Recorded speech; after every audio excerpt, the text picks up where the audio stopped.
I would like to proceed to invite the chief guest to open the program of our school.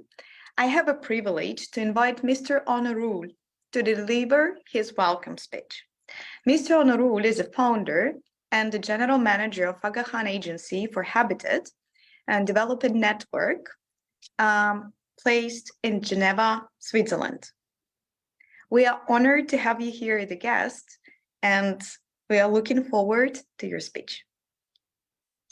Thank you very much. Thank you very much, Madam Moderator. And thank you very much to our partners and friends from the Grassroots Institute and all the other partners that are there. And of course to Mr. Andrei for his hospitality in Hungary. It's great to hear him too. You know, I was, it's Sunday, of course, today. So I was somewhere and I told people I had to leave and they say, what are you going to do? I say, well, I'm going to be the chief guest at the opening of a summer school. So they said, that's not possible because it's September. And unfortunately, all of us in Europe know that it's very possible because it is very much like summer today. And that is what my speech will be about, because it is not a good thing that it is 32 degrees in Geneva, as well as in Amsterdam, as well as in Paris. And I don't even know how hot it will be in Hungary. Climate change has become the central lens through which the Aga Khan Development Network looks at its work. Because we've realized that we cannot address poverty and the quality of life of our beneficiaries with looking at that. And the Aga Khan Agency for Habitat was actually created specifically because His Highness the Aga Khan realized that although the network had been working for decades in the mountainous regions, particularly in South and Central Asia, where we have the Himalaya, Hindu Kush, and Karakoram mountain ranges, that it became more and more difficult, and in fact impossible, because the risk of natural disaster became so elevated. And already in the 80s, he realized that this was an abnormal trend. But of course, now we all know what is behind this trend, and it's climate change. Well, if you go outside of groups like this, the participants to the summer school, and people like the Mountain Partnership, and maybe some of the organizations that we work for, and you talk about climate change, people will mainly talk about coastal and island states. They'll say, yes, the Maldives will flood, and the big cities in Asia are under threat. And this is, by the way, true, unfortunately. But the reason they are so aware of that is there's two reasons, actually. One is the fact that the coastal and island states have been and the community behind them have been very successful in organizing themselves to understand the link between climate change and their future habitats. And the second one, of course, is that people think of coasts as something very different than mountains. I'm from the Netherlands. We have no mountains, which is why I'm born with a romantic love for mountains, because everybody wants what they don't have at home. But most people think of mountains as something that is remote, something that is maybe good for skiing or for hiking or something like that. Some people live there, but it's seen as marginal.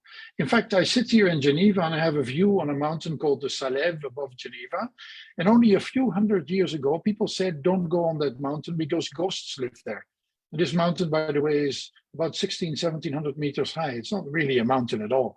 But even in Switzerland, for a long time, mountains were seen as difficult places. Now, in fact, well over 1 billion people live in mountains over the world. And they live as much on the frontier of climate change as people who live on the coast, because the frontier is from two sides.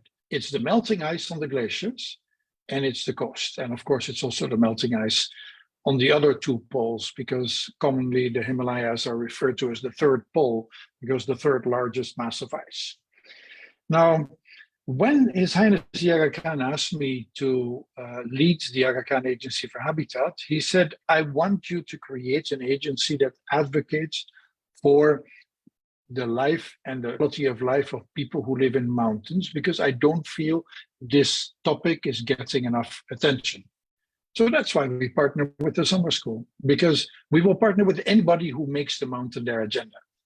And we do that because the mountain agenda continues to be very important. It's actually even more important thanks to climate change. But many people outside of this agenda think, oh, well, there's not so many people in the mountains. Maybe they can just all move to the cities. Young people like that better anyway. And just imagine if that happened.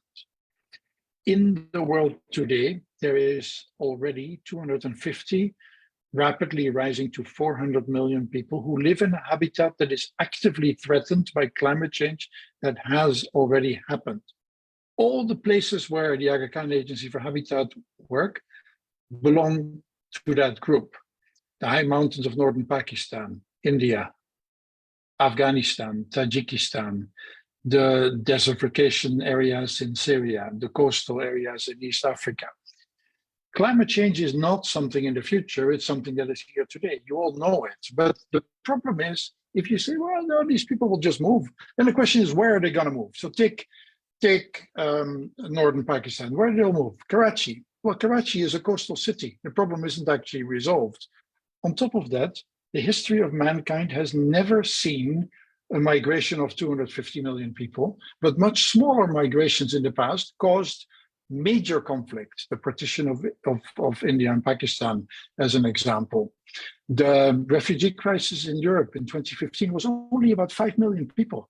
It is not possible for people just to move. What we have to do is work so that people in the mountains, when they get a child, and particularly a girl child, that girl child will have as good a future as a girl child that gets born in Mumbai or New York or London or Geneva. Sounds like I'm dreaming, but why not? We can do everything virtually.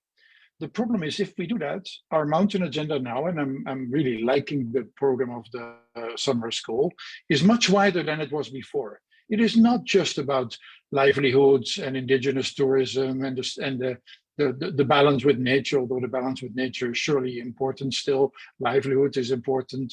Tourism is a very good source of revenue for mountains. But the very first thing we must realize is that to be able to survive in mountains with the rapidly increasing risk of natural disaster as a consequence of climate change, we need world-class planning to make sure that the communities are built and planned in a way where the inevitable disasters that will happen, floods, mudslides, avalanches, will not actually hit the infrastructure and the people. This is not impossible, but it requires sophisticated work, understanding of the risk, mapping of the risk, planning of the community, training of the community awareness, and high-level science to understand what's going on, so that when we work on the more traditional aspects, like livelihoods and tourism and all these things that we all like so much, we don't do that against the background where people's home gets either flooded or hit by an avalanche every other year, because that is not a way to live. People will inevitably move and they have nowhere to move to. So the mountain agenda is important from that perspective and has become larger.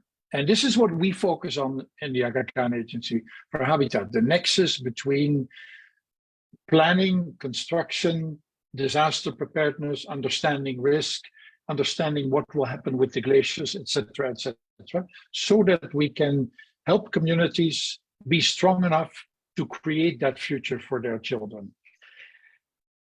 We think this is essential. We think it's also really important that there is more advocacy for the mountain agenda, because mountains are also the source of fresh water for the world.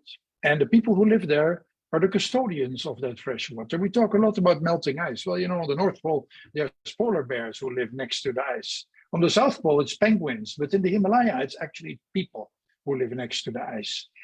To get these people in a state where they can continue to be custodians of that ecosystem is extremely important.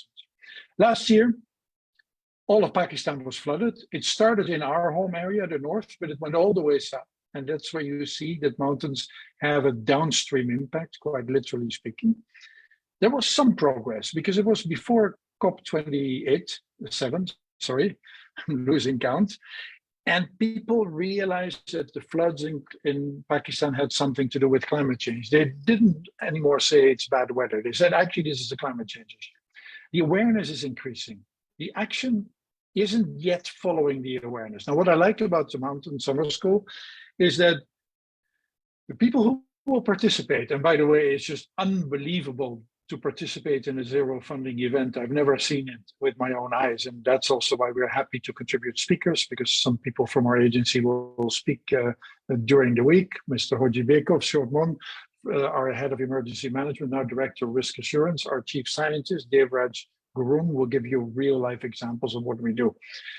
But what we need is a generation of young scientists, hopefully many of them from mountain areas, but it's okay if people like me who are from the plains also participate, I think, who will become the leading edge of a movement to radically improve and deepen our understanding of mountains so that we can understand how we can preserve them and how we can preserve them as habitat for people in balance with nature with a good quality of life. I wish you all the best for the summer school. I know it's going to be a very exciting program, and that's why we're excited to partner, and I was very happy to be part of the program today. Thank you very much. Thank you for your such an inspiring speech and addressing such an important topic like climate change that is impacting every single life. Like here, it has been 33 degrees. 33 degrees. It's unbelievable, and I think that people from all around the world were witnessing extreme weather events, and of course the mountain, they are one on the front line that are affected.